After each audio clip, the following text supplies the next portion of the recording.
এর বিরুদ্ধে করা 10 মামলায় আগামী 1 ফেব্রুয়ারি অভিযোগ গঠনের শুনানির দিন ঠিক করেছে আদালত। সকালে ঢাকা মহানগর দায়রা জজ কামরুল হোসেন মোল্লা এ আদেশ দেন। এর আগে খালেদা জিয়ার পক্ষে তার আইনজীবীরা সময় চেয়ে আবেদন করেন। আদালতে বিএনপি চেয়ারপারসনের আইনজীবীরা বলেন, খালেদা জিয়া অসুস্থ, তাই তিনি আদালতে আসতে পারেননি। সময় চেয়ে করা আবেদন মঞ্জুর করেন আদালত। সরকারি কৌঁসুলি তাপস কুমার পাল জানান, খালেদা জিয়ার বিরুদ্ধে করা 10টি মামলার অভিযোগ গঠনের শুনানির দিন ধার্য ছিল আজ। মামলাগুলো হলো রাজধানী দারুস সালাম থানায় 8টি মামলা, রাষ্ট্রদ্রোহের 1টি মামলা এবং যাত্রাবাড়ি থানায় করা বিশেষ ক্ষমতা আইনের মামলা। খালেদা জিয়ার আইনজীবী জয়নাল আবেদিন জানান, সময় আবেদন মঞ্জুর করে আদালত খালেদা জিয়াকে পরবর্তী শুনানির তারিখে হাজির করার আদেশ দিয়েছেন।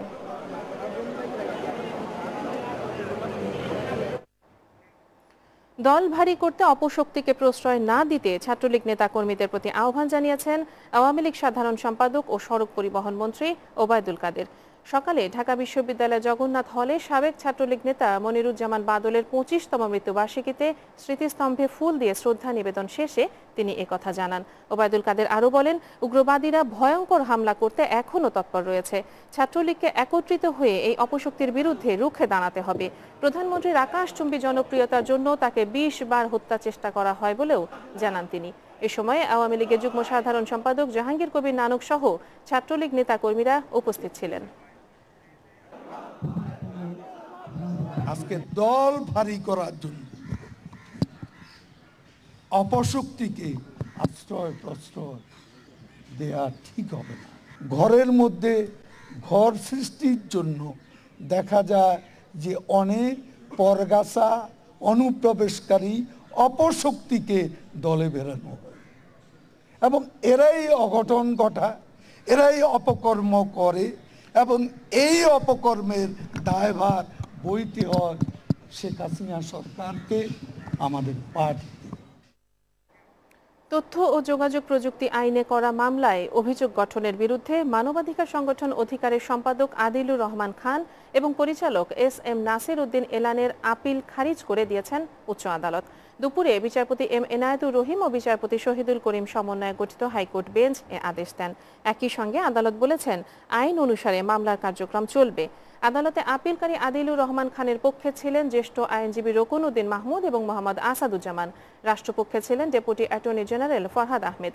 তথ্য ও যোগাযোগ প্রযুক্তি আইনে করা মামলায় আদিলুর রহমান খান ও SM নাসির উদ্দিনের বিরুদ্ধে গত বছরের 8 জানুয়ারি অভিযোগ গঠন করেন সাইবার ক্রাইম ট্রাইব্যুনাল।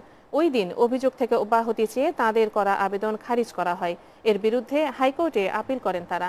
2013 সালের 5 মে হেফাজত ইসলামের সমাবেশে আইন শৃঙ্খলা রক্ষাকারী বাহিনীর অভিযান নিয়ে অসত্য ও তথ্য বিকৃতির অভিযোগে আদিলুর ও এলানের বিরুদ্ধে সাইবার ক্রাইম ট্রাইব্যুনালে মামলা করা হয়েছে। কুমিল্লায় ধর্ষণের প্রতিবাদ করায় ভাইকে কোপানোর ঘটনায় করা নালিশ 48 ঘন্টার মধ্যে FIR হিসেবে গণ্য করে আসামিকে অবিলম্বে গ্রেপ্তার করতে নির্দেশ দিয়েছেন হাইকোর্ট। সকালে বিচারপতি মইনুল ইসলাম চৌধুরী এবং বিচারপতি JBM হাসানের সমন্বয়ে গঠিত হাইকোর্ট বেঞ্চ স্বতঃপ্রণোদিত হয়ে রুল সহ এ আদেশ দেন। একই সঙ্গে আসামি গ্রেপ্তারের নির্দেশনা বাস্তবায়নের অগ্রগতি আগামী 19 জানুয়ারি জানতে কুমিল্লার পুলিশ সুপার এবং বাঙ্গুরা থানার ভারপ্রাপ্ত কর্মকর্তাকে বলা হয়েছে। গত 7 জানুয়ারি একটি জাতীয় দৈনিকের প্রতিবেদন আদালতের নজরে আনেন সুপ্রিম কোর্টের আইনজীবী মুজিবুর রহমান। এরই পরিপ্রেক্ষিতে ওই ঘটনায় সালিশের উদ্যোগ কেন বেআইনি হবে না জানতে চেয়ে রুল দিয়েছেন আদালত।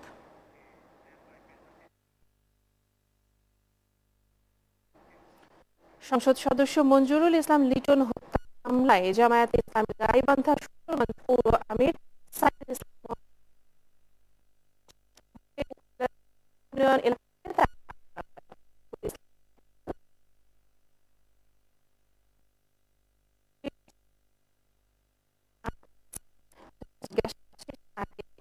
হাজির করা হবে। গত 31 ডিসেম্বর হঠাৎ দিকে সুন্দরগঞ্জ উপজেলার বামনডাঙ্গা ইউনিয়নের শাহবাজ এলাকায় নিজ বাড়িতে আততায়ীর গুলিতে আহত হন মঞ্জুরুল ইসলাম লিটন। গুরুতর আহত অবস্থায় লিটনকে উদ্ধার করে রংপুর মেডিকেল কলেজ হাসপাতালে নেওয়া হলে রাতে চিকিৎসক তাকে মৃত ঘোষণা করেন।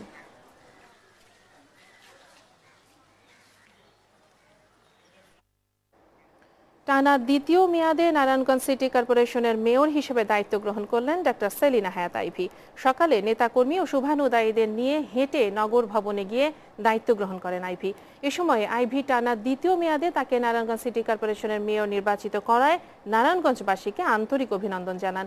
তিনি বলেন, অতীতের মতো সব দল মতের ঊর্ধ্বে নগর ভবন হবে নগরবাসীর।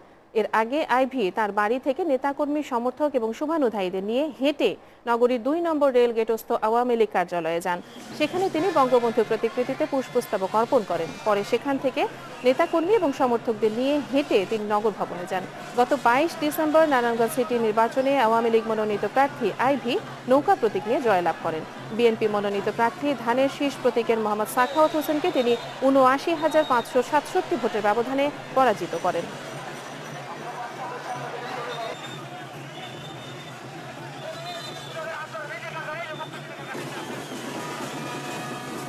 আমি সেই চাহিদা মোতাবেক কাজ করতে চাই।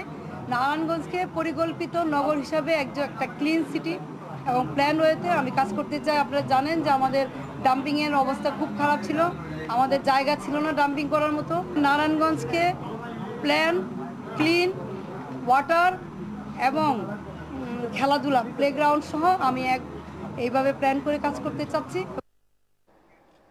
আগুনে ক্ষতিগ্রস্ত গুলশান ডিএনসিসি কাঁচা মার্কেটের ব্যবসায়ীদের অস্থায়ী পুনর্বাসনের কাজ শুরু হয়েছে।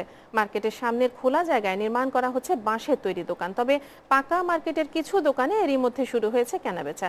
এদিকে ভারী যন্ত্রপাতির অভাবে ধসে যাওয়া ভবনের উদ্ধার কাজ চলছে বেশ ধীর গতিতে। তবে রাতে সেনাবাহিনী এবং রাজুকের কাছ থেকে ভারী যন্ত্রপাতি আনা হবে বলে জানিয়েছেন সিটি কর্পোরেশনের কর্মকর্তারা। মহসিন কবির প্রতিবেদন। ধসে পড়া ভবনের পূর্ব পাশ থেকে গত শুক্রবার আনুষ্ঠানিকভাবে শুরু হয় উদ্ধার কাজ। তবে নিজস্ব ভারী যন্ত্রপাতি না থাকায় সেনাবাহিনী এবং রাজুকের শরণাপন্ন হচ্ছে সিটি কর্পোরেশন। এদিকে কাঁচা মার্কেটের ব্যবসায়ীদের জন্য সামনের খোলা জায়গায় নির্মাণ করা হচ্ছে অস্থায়ী দোকান। শিগগিরই বরাদ্দ পাওয়া বৈধ দোকান মালিকরা সীমিতভাবে এখানে ব্যবসা শুরু করতে পারবেন। আর উদ্ধার কাজ শেষে ডেভেলপার কোম্পানিকে বহুতল ভবন নির্মাণের জন্য জায়গাটি বুঝিয়ে দেওয়া হবে কিনা সে ব্যাপারে ব্যবসায়ীদের সঙ্গে বসে সিদ্ধান্ত হবে বলে জানালেন ব্যবসায়ী সমিতির নেতারা। আমরা পুনর্বাসনের দাবি জানাচ্ছিলাম, তারা পুনর্বাসনের জন্য তাৎক্ষণিকভাবে অস্থায়ীভাবে ওই পাশে এবং ওই সামনেটুকু অংশে মিলাইয়া ওনারা আমাদেরকে পুনর্বাসিত করবেন। সেই ধারাবাহিকতায় ওনারা কাজ চলতেছে, ওনারা কাজ করতেছে। ওই দিন শর্ট টাইমে আমাদেরকে বুঝাই দিবেন। পাকা মার্কেটের আংশিক ক্ষতিগ্রস্ত দোকানগুলো থেকে উদ্ধার করা মালামাল বিশেষ ছাড়ে বিক্রি করছেন কেউ কেউ। কম দামে এসব পণ্য কিনতে হুমড়ি খেয়ে পড়ছেন ক্রেতারা। যে কয়টা বের করতে পারছি সেই কয়টা আমরা বাইরে ফুটপাতের মতো বিক্রি করতেছি। আগুনে পোড়ার পর পানিতে নষ্ট হয়ে গেছে বক্স, ওই জিনিসগুলো আর কি চাচ্ছি কিছু বিক্রি করে। আমার প্রথম দিন যে দামে সেল হয়েছিল আজকে সে তুলনায় দামটা একটু বেশি। অনেক দোকানে চলছে দ্রুত গতিতে সংস্কার কাজ। উদ্দেশ্য শিগগিরই ব্যবসা শুরু করা। আর যেসব দোকান অগ্নিকাণ্ডের হাত থেকে রক্ষা পেয়েছে ধোয়া মোছা শেষে ইতোমধ্যে সেখানে শুরু হয়েছে বেচাকেনা। আল্লাহর রহমতে সেলও করছি প্রায় ৩,০০০ টাকার মতো। গতকালকেও মাশাআল্লাহ ভালোই বেচছি, মানে একটু বাড়ছে আর কি, প্রায় ৬-৭ হাজার টাকার মতো সেল হয়েছে আর কি।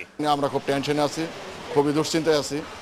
আমরা আশা করতেছি অতি দ্রুত আমরা বিদ্যুৎ পেয়ে যাব।